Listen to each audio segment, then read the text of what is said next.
अस्सलाम वालेकुम, welcome to Maria Tariq vlogs. आज का व्लॉग रमज़ान की प्रिपरेशन के हवाले से है कि रमज़ान से पहले हमें कौन कौन सी तैयारी करनी पड़ती है रमज़ान के लिए और हमारे घर में कौन कौन सी चीज़ें यूज़ होती हैं। लेकिन वैसे जब मैं ये व्लॉग अपलोड करूँगी तो यकीनन रमज़ान आ चुके होंगे, क्योंकि मैं once a week vlog upload करती हूँ। तो आप सबको बहुत बहुत मुबारक हो रमज़ान, और अल्लाह ताला हमारे ये रमज़ान भी खैर आफियत से गुजरवाए और इस रमज़ान की बरकत से हमें बहुत सारी खुशियाँ नसीब करें। चूँकि रमज़ान से पहले बहुत सारी प्रिपरेशंस होती हैं और आज मैंने सोचा मैं भी ग्रॉसरी कर लूँ। तो इस हफ्ते मैंने ग्रॉसरी, और मज़े की बात ये कि आधी ग्रॉसरी तो मुझे मार्ट से लेनी पड़ती है और आधी ग्रॉसरी मुझे ओपन मार्केट से लेनी पड़ती है। तो यहाँ आधी ग्रॉसरी मैं कर चुकी थी और बाकी की ग्रॉसरी मेरे हस्बैंड लेके आने वाले ही थे। यानी फुल टाइम बजट आउट, यानी बजट आउट तो हो रहा होता है, लेकिन रमज़ान में ही कुछ ऐसी चीज़ें होती हैं जो हम चेंज कर रहे होते हैं, और किचन की खास तौर पर कुछ चीज़ें ऐसी होती हैं जो हम चेंज कर रहे होते हैं। बहरहाल इस बार मैंने भी कुछ चीज़ें चेंज की हैं एज यूजुअल। तो इस बार भी मेरी कोशिश थी कि मैं प्लास्टिक की चीज़ें लेकर आऊँ, क्योंकि शीशे की जो चीज़ें होती हैं वो बच्चों के साथ तो बिल्कुल भी नहीं चलती, और यहाँ बच्ची का साथ है तो जाहिर सी बात है कि शीशे की चीज़ तो बिल्कुल आप रख ही नहीं सकते हैं। तो इस बार मैंने काफ़ी चीज़ें प्लास्टिक की ली थी, यानी प्लास्टिक की बॉटल, प्लास्टिक का जग। वैसे तो प्लास्टिक की बॉटल आती है, लेकिन जग भी इस बार प्लास्टिक का ही लिया था, क्योंकि शीशे का जग जो होता है वो बहुत जल्दी टूट जाता है और वैसे वो ओकेजनली यूज़ करने में ज़्यादा सही रहता है, वरना तो डेली यूज़ के लिए वैसे प्लास्टिक का जग ही सही रहता है। बहरहाल यहाँ मैंने प्लास्टिक का जग लिया था। और वैसे मोस्ट इंपॉर्टेंट जो होता है वो ग्लास होता है, क्योंकि बच्चे ग्लास सबसे ज़्यादा हाथ में लेते हैं, तो ग्लास सबसे ज़्यादा टूट होता है। इसलिए मैं सोच रही हूँ कि 2 मरतबा से मैंने तो प्लास्टिक का ग्लास ही ले लिया है, लेकिन अब की बार जब लूँगी तो वो मैं शीशे का ग्लास लूँगी और बच्ची को समझाऊंगी कि अब की बार ये टूटना नहीं चाहिए। हर साल की तरह इस बार फिर मैंने टेबल कवर्स जो है वो डबल वाले लिए, यानी कि फैंसी और फिर उसके ऊपर प्लेन वाला, क्योंकि अगर फैंसी वाले के ऊपर प्लेन वाला स्प्रेड नहीं करेंगे तो फिर फैंसी में काफ़ी मैल फंस जाता है और फिर वो निकलता नहीं है, काफ़ी गंदा सा लगने लग रहा होता है, यानी काला काला सा हो जाता है, वो क्लीन नहीं होता। तो फिर मैंने पहले जो स्प्रेड किया था वो भी मैंने डबल ही स्प्रेड किया था, और अब की बार फिर मुझे डबल ही स्प्रेड करना पड़ेगा। मैंने कहा चलो खैर है, कोई मसला नहीं है, लेकिन अच्छा लगना चाहिए। ये वो जगह जो सारा की सबसे फेवरेट जगह है, लेकिन इस जगह को ज़ारा से छुपाना पड़ता है, यानी छुपने वाली तो है नहीं, लेकिन फिर भी छुपाना पड़ता है, क्योंकि यहाँ ज़ारा ऑल टाइम रहती है, यानी ऑल टाइम ज़ारा को ये होता है कि मुझे ये चाहिए, मुझे वो चाहिए, यानी खाना यार से कुछ भी नहीं है, लेकिन फिर भी वो हर चीज़ हाथ में लेके देखती है। एनीवेज इन शॉर्ट ये कि ये वो जगह है जहाँ मैं ग्रॉसरी आइटम्स रखती हूँ, यानी अपने खाने पीने की तमाम चीज़ें रखती हूँ, यानी मुझे बहुत अच्छी लग रही होती है कि सब चीज़ें एक ही जगह जमा होती है, यानी खोलो और फिर सारी चीज़ें एक साथ एक जगह मैनेज हुई हुई। इस हफ्ते रमज़ान की तैयारियों में खाने पीने की चीज़ें भी बनी थी, यानी कि बंदा हर दिन तो उठा के हर चीज़ बनाने से रहा, यानी बहुत सारी चीज़ें ऐसी होती हैं कि आप इफ्तार में रख रहे होते हैं लेकिन हर दिन नहीं बना रहे होते हो,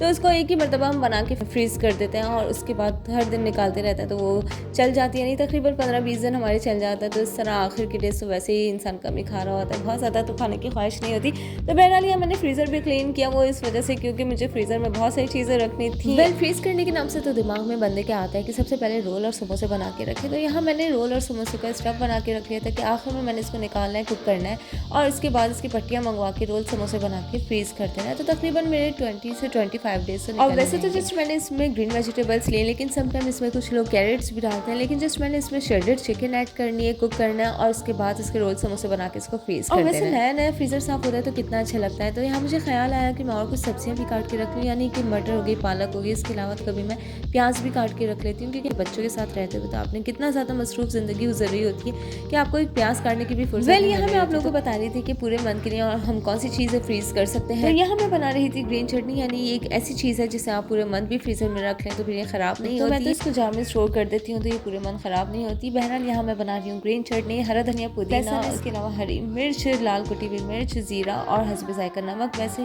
इसमें बहुत से लोग इमली ऐड करते हैं, लेकिन मैं इमली ऐड नहीं करती, इसकी जगह मैं करती हूँ विनेगर ऐड, क्योंकि विनेगर से थोड़ी सी खटास भी आ जाती है और फिर चटनी ख़राब भी नहीं होती। तो कुछ लोग इसको ना रायते में भी यूज़ करते हैं, तो रायते में भी यार ये बहुत ज़बरदस्त लग रही होती है, और वैसे हम पकौड़ों के साथ खाते हैं तो वो भी बहुत ही अच्छी होती है, और हाजमे के लिए तो बहुत ही बेस्ट होती है। और इसको देखकर ना मुझे एक मैसेज याद आ गया कि एक मैसेज था कि यार क्या चने भी फ्रीज़ किए जाते हैं। तो मुझे ख्याल आया कि मैं तो इतने अरसे से फ्रीज़ करती आ रही हूँ, क्योंकि चने फ्रीज़ करके तो बहुत ज़्यादा ईजी हो जाता है, क्योंकि रमज़ान में तो रोज़ाना बॉयल करना तो बहुत ज़्यादा मुश्किल हो जाता है, क्योंकि टाइम कंज्यूमिंग होता है। तो बेहतर ये होता है कि आपने चने बॉयल किए हैं, फ्रीज़ किया, और जब भी आपको ज़रूरत पड़े आपने उसको निकाला और फिर उसको डीप फ्रोस्ट करके आपने यूज़ कर लिया। इसके अलावा और बहुत सी तैयारियाँ थी, लेकिन चूँकि यहाँ मैं ग्रॉसरी करके आई थी तो मैंने सोचा पहले मैं ज़ीरा भूनूँ, और इसी तरह आप लोगों को एक टिप भी देती चलूँ कि ज़ीरा जब भी लेकर आया करें तो फ़ौरन भून लिया करें, क्योंकि अगर ज़ीरे को ना भून के रखा जाए तो उसमें जल्दी नमी भी आ जाती है और वो जल्दी ख़राब भी हो जाता है। And here at last but not least, यानी बच्चों के किसी काम में तो आपने कोताही करनी ही नहीं है, क्योंकि बच्चों के काम में कोताही हुई नहीं तो कि बच्चों की सेहत फ़ौरन ख़राब हो जाती है। तो जिन बच्चों की बहुत ज़्यादा सेहत नहीं बनती है उनके लिए मैंने सोचा मैं आप लोगों को एक टिप दूँ। जस्ट आपको सूजी लेनी है, उसमें अच्छा खासा आपने देसी घी डालना है और उसको अच्छे से भून लेना है, और उसके बाद आप उसको स्टोर करके फ्रिज में भी रख सकती हैं।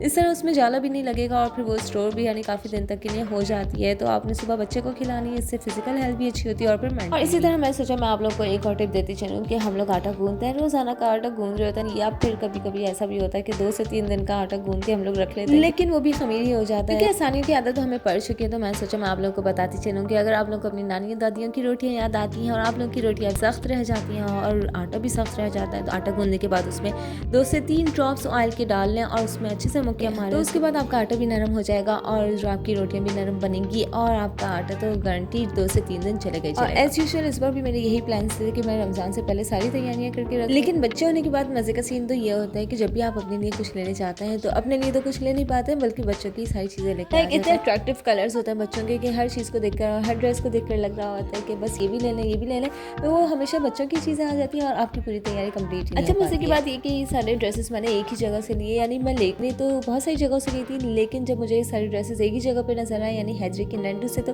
मैं सोचा बस यहीं से सारी ड्रेसेस ले लेती हूँ और फिर फारिग करती हूँ, क्योंकि इतना ज़्यादा कौन घूमे, बच्चों के साथ घूमना बहुत ज़्यादा मुश्किल होता है। तो यहाँ मैंने ज़ारा की तैयारी कंप्लीट कर ली थी और एज़ यूजुअल मेरी तैयारी अभी और सब कामों से फारिग होने के बाद आज चूँकि तरावी का दिन था, यानी कि आज पहली तरावी होनी थी, तो यहाँ मियाँ जी की भी तैयारी करनी और ये आ जाती है हमारी वो तैयारी जो यानी मैं नेबर्स की नहीं करती, कि हर साल रमज़ान के स्टार्ट में मैं सबको डिस्ट्रीब्यूट कर देती हूँ और उसके बाद मैं पूरे रमज़ान फ्री होती हूँ, यानी कि हर दिन मुझे खड़े होकर बहुत ज़्यादा इफ्तारी नहीं बनानी पड़ती। तो ये मुझे बहुत ज़्यादा बेस्ट आइडिया लग रहा है। आज के लिए बस इतना ही, लेकिन अगर मेरे चैनल पर नए हैं तो चैनल को सब्सक्राइब करके जाइएगा और वीडियो ज़रूर लाइक कीजिएगा ताकि मुझे मोटिवेशन मिलती रहे। तो मिलते हैं नेक्स्ट व्लॉग में, अपना बहुत ज़्यादा ख्याल रखिएगा। अल्लाह हाफिज़।